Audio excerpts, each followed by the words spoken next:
What is going on, guys? Welcome to another episode of the Thrive Forever Fit Show.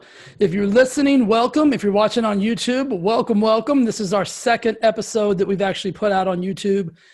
Happy to be here. It's new for us, maybe some glitches and snitches and niches, but we'll get through them all. Just stay with us. But I do appreciate you watching, and I definitely appreciate you guys listening on iTunes, Spotify, Anchor, and all the various recording platforms that you have the opportunity or choice to listen to.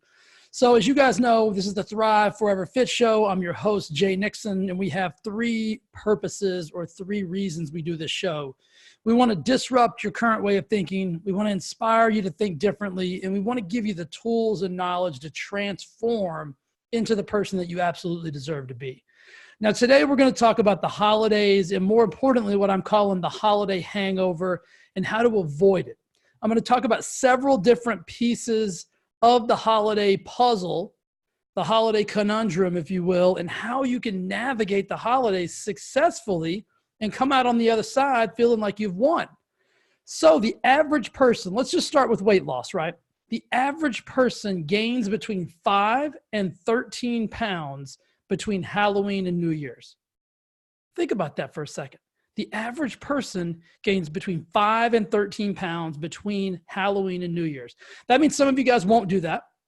That means some of you guys will gain more than that, but that means the average, probably 70%, will gain between 5 and 13 pounds. Do you want to go into 2020 13 pounds heavier than you are right now? Raise your hand if you do. Nobody raises their hand to that. Nobody wants to go into 2020. Did I just say 2012?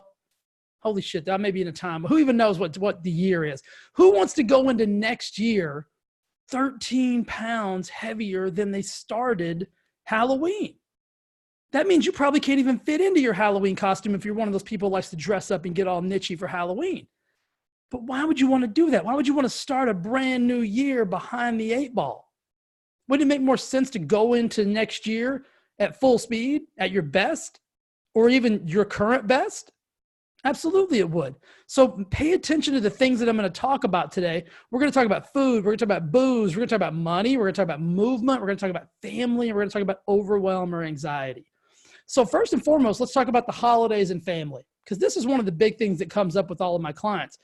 Everybody is worried about like rituals and things that they always do. I just talked to a client the other day and she said, well, Thanksgiving's really hard for me because we have all these traditions. And I said, well, tell me about these traditions. She's like, well, we always have this certain kind of pie, and then we get 2 of these pies, and then I take one home afterwards, and it reminds me of my grandmother and blah, blah, blah. And my grandma Boo-Boo used to always do this, and that's my joke. I call everybody's grandma Boo-Boo because it's so silly if you think about this. Or your Aunt Kathy. Your Aunt Kathy used to make this certain dish.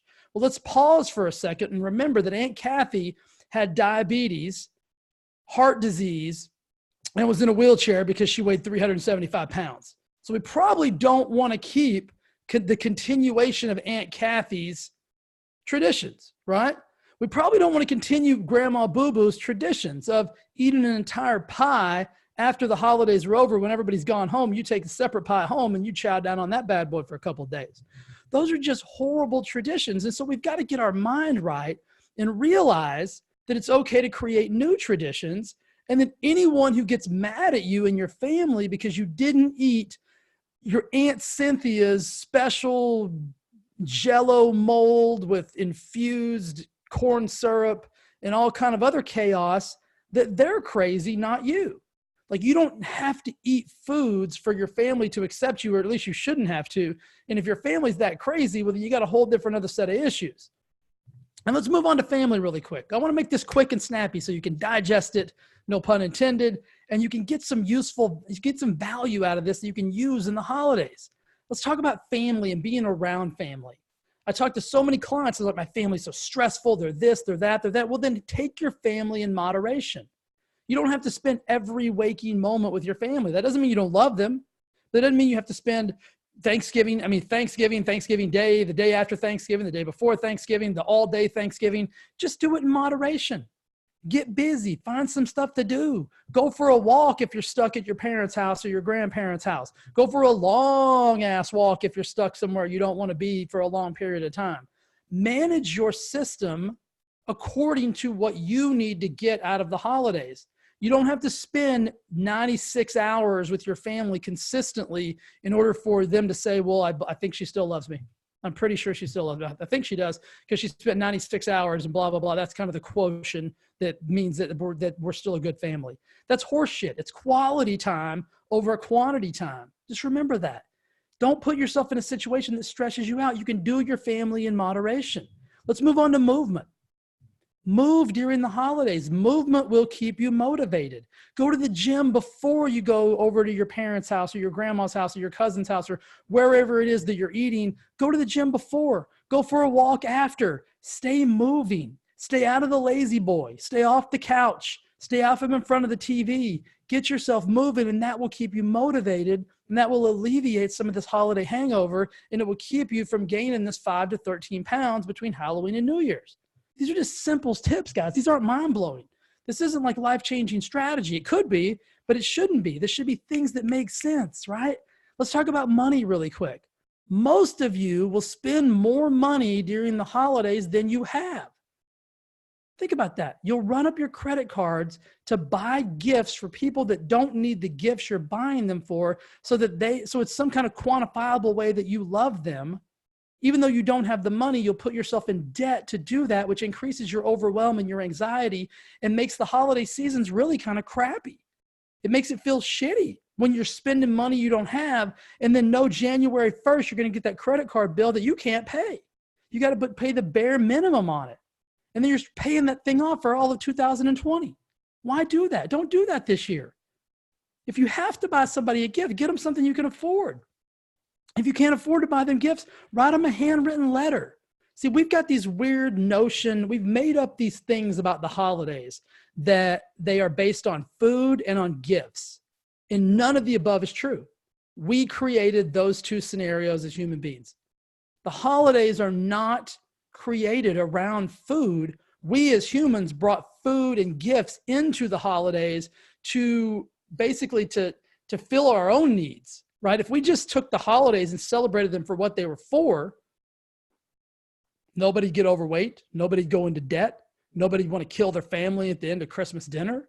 It just would be what it would be. But we created this. And if we created it, we can uncreate it and create new traditions and new standards, right? So don't spend money you don't have, because that's just going to increase the overwhelm. It's going to increase the hangover, probably going to make you eat more, which is going to contribute to the 5 to 13 pounds. You're probably not going to move as much because you're going to be boohoo sad. You're going to really hate your family because you're going to be like, I paid blah, blah, blah to give that blank, blank a gift, and they didn't even say thank you like they were supposed to, and they gave me this shitty gift, and it's just a vicious cycle. Can we break it? Why not, right? Why not break it this year?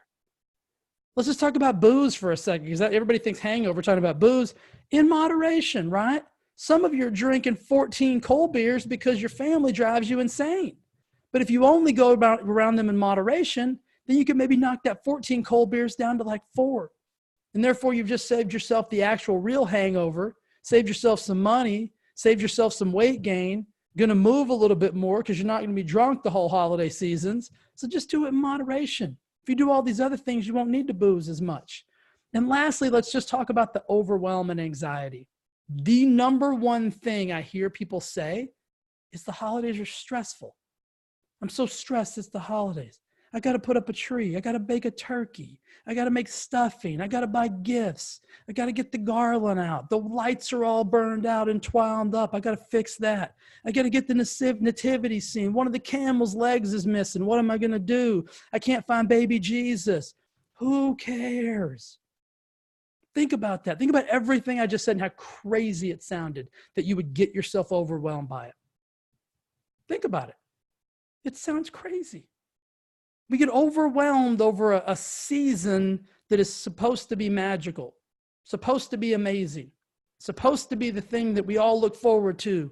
Thanksgiving, Christmas, New Year's. But it's the most stressful and anxiety-provoking time of the year because of all the things I mentioned.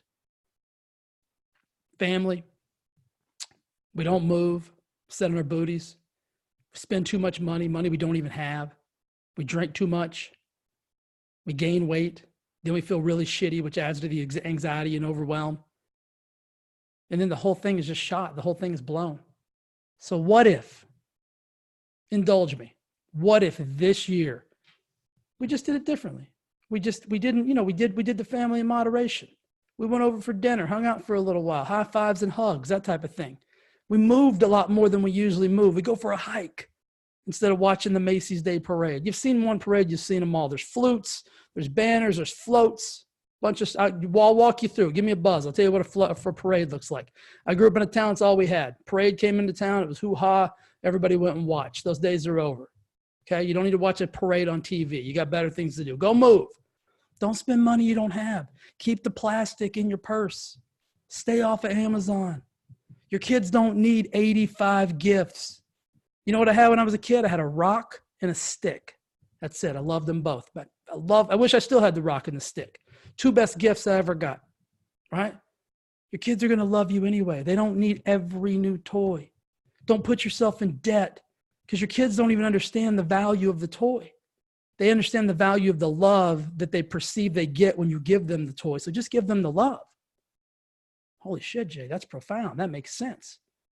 If only it were that simple. You don't have kids. How can you say, well, try me, just try it. What if I'm wrong? But what if I'm right? If I'm right, you saved yourself a lot of money and your kid still loves you. Free advice. Take it. You're going to drink too much. Maybe we don't booze this much this holiday season.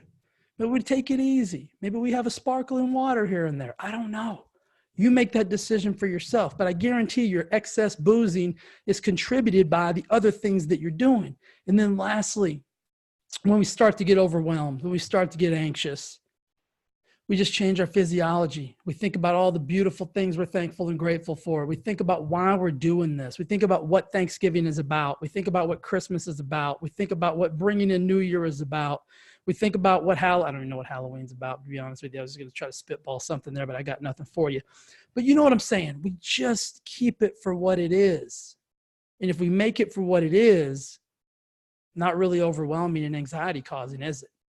We're the ones that create the anxiety. We're the ones that create the overwhelm by doing the things I talked about there. Overconsumption of everything: food, family, fun, booze, money, everything. So this year, hey, give it a whirl. Try it out, right? What's the worst that could happen if you try it my way and it doesn't work out for you? Next year, you go back to debauchery. You go back to shenanigans. We roll the dice. I do a podcast and I tell you how to really go knee deep into creating a holiday to remember that you'll be hungover for the whole next year. I'll do that next year. If it doesn't work, send me a message. Let me know. All right, guys. Hopefully that changes the way you think, man. Hopefully I give you a few tips in there that you can take. Take one of those. Take two of those tips. Utilize them. See what it looks like. See what it feels like. I promise you it'll be better than gaining that 5 to 13 pounds, hating your family, being in debt, being overweight, and having to get on antidepressants because Christmas and Thanksgiving rolled around once again. Because guess what? Coming again next year.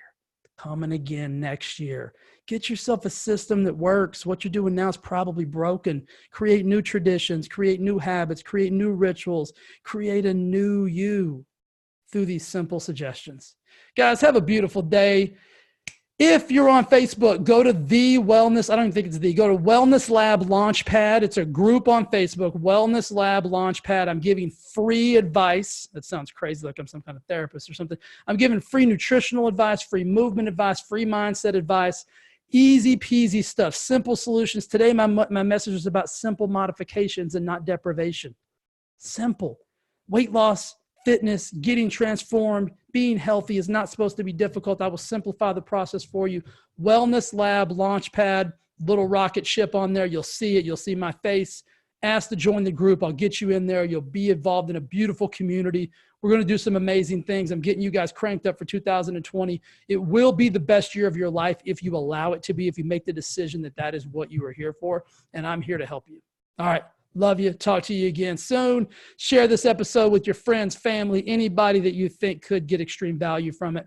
And I will talk to you very soon. Bye.